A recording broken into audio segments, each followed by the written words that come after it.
Pronto, pessoal, voltando aqui e retomando aquele nosso exemplo. Então, uma outra coisa super interessante é, nota que a gente condensou, né, todas as informações de estrutura de dados e operações num único elemento, né, na classe pessoa.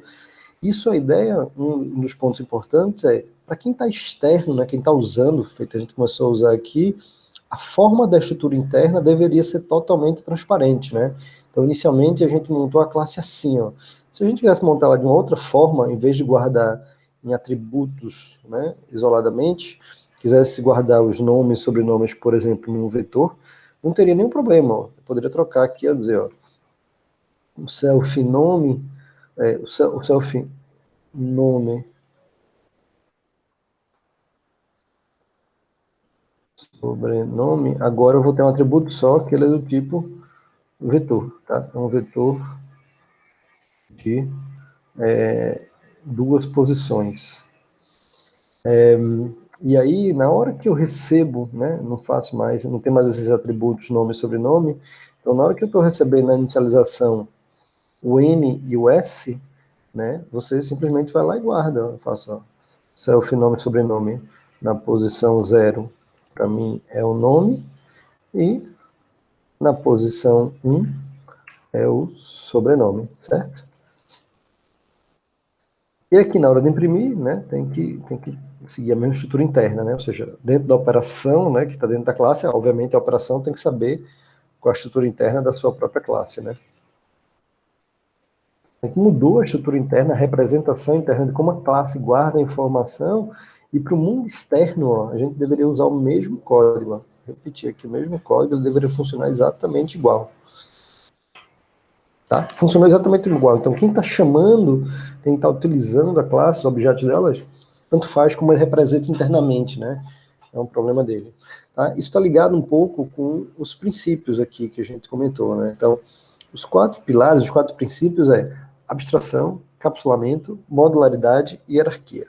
Então, a abstração é essa capacidade de representar entidades no mundo real, né? Então, uma pessoa, ela tem uma série de informações, né, cor do cabelo, né, tamanho, altura, quanto tem armazém, né, salvo em poupança, preferências, time de futebol, etc. Então, você precisa tentar traduzir isso para software, e aí o primeiro desafio é ver qual contexto você está trabalhando, né? Um sistema de banco, por exemplo. Interessa saber qual o time de futebol dele? Interessa saber qual a cor de cabelo, qual a preferência de comida? Não sei, provavelmente não, em muitos dos casos. Então você tem que determinar aquilo, né? Qual a abstração, qual é a representação daquela pessoa que é complexa que você quer trazer para o contexto de software que você está. Feito isso, você tem um processo de formalizar, de traduzir isso, né, na codificação da linguagem, em Python, em Java, tanto faz. Né? Ou seja, cada programa, cada classe que você escreve, ela tem que representar um conjunto de características, já está muito ligado intrinsecamente a uma entidade, não um elemento do mundo real. Né?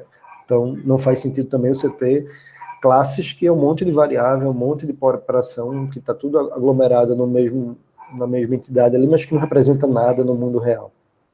Tá? Esse é um ponto. O segundo ponto está muito ligado com o que a gente acabou de falar.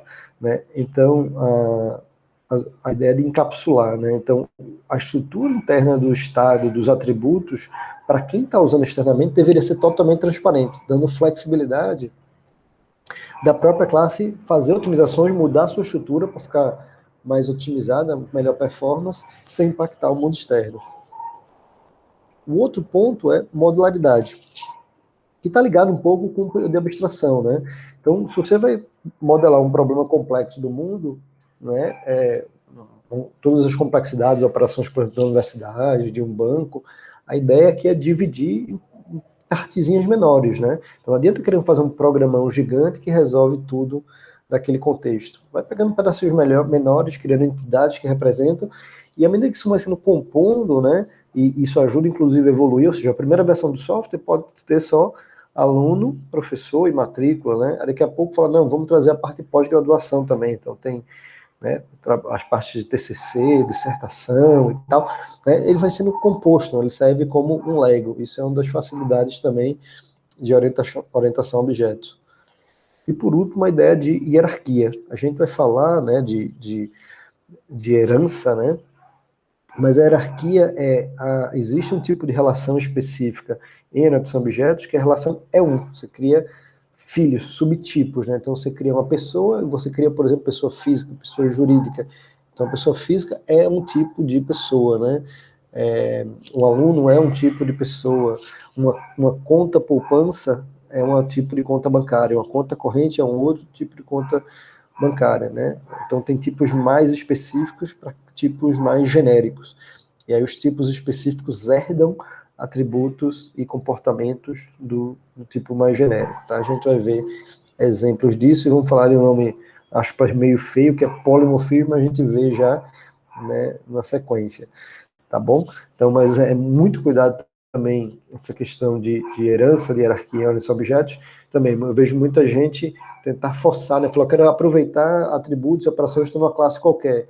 Não tem nenhuma relação de pai e filho, né? É uma variação, é uma classe mais específica de uma classe mais genérica. E vão lá e simplesmente, mais especializada de uma classe mais genérica, né? Simplesmente vão lá e herda para tentar roubar, né, essas propriedades, atributos, roubar essa herança, né?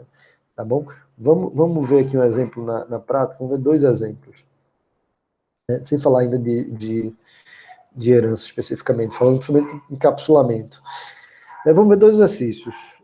Começar pelo segundo aqui, que é mais fácil, né? Criar a calculadora, né? A calculadora, principalmente, que ela tem operações. Ela não tem nem tanta ênfase em atributos. Então, ela primariamente tem operações. Tem 4 operações e a gente quer encapsular, né, todas elas numa única entidade, na entidade calculadora. Então, vamos fazer ela aqui. Vamos declarar a classe calculadora. Definir. Não precisa nem de init nesse caso, né? A gente pode... Vamos direto para a operação. Define a operação soma, que recebe um xy e devolve a soma de x mais y. Depois, vamos definir a operação de subtração, que recebe um x e um y e devolve a subtração desses dois caras. Divisão,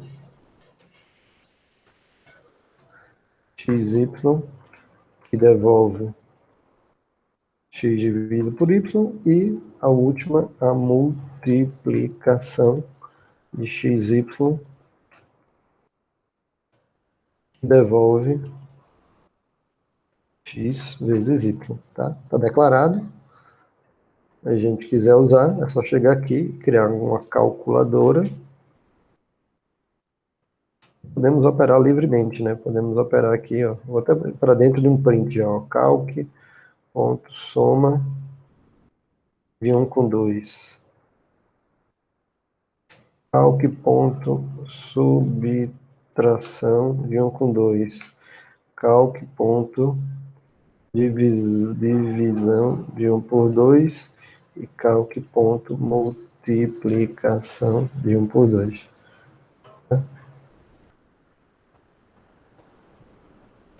Ah, esqueci de colocar self em todo mundo, isso aqui tem que lembrar, tá? Algumas linguagens orientadas a objetos, como Java e tal, não tem, Python tem esse detalhe. Você tem que toda hora estar passando a referência do próprio objeto para as operações do objeto. Tá lá e tá lá. Tá bom? Então tá aqui. Vamos encerrar por aqui. A gente tem um segundo exercício para fazer na volta e vamos seguindo aí. Até mais.